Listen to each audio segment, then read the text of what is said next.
Learner drivers must be at least 16 years of age, and under supervision at all times by the holder of a full driver license.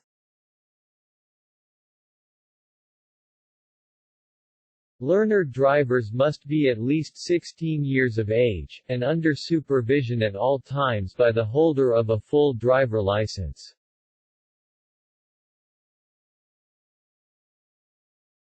How do learner drivers hold the steering wheel while driving a car? How do learner drivers hold the steering wheel while driving a car? Choose the correct answer from the followings.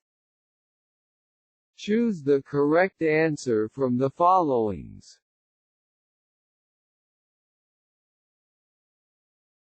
Learner drivers must hold the steering wheel.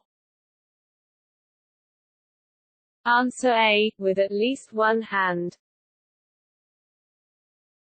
Answer B, with one or both hands.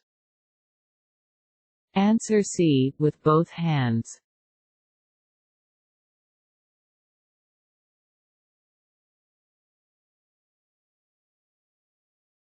Learner drivers must hold the steering wheel.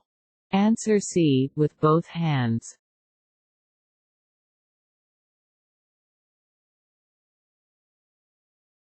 Thank you for watching my clip. See you next time.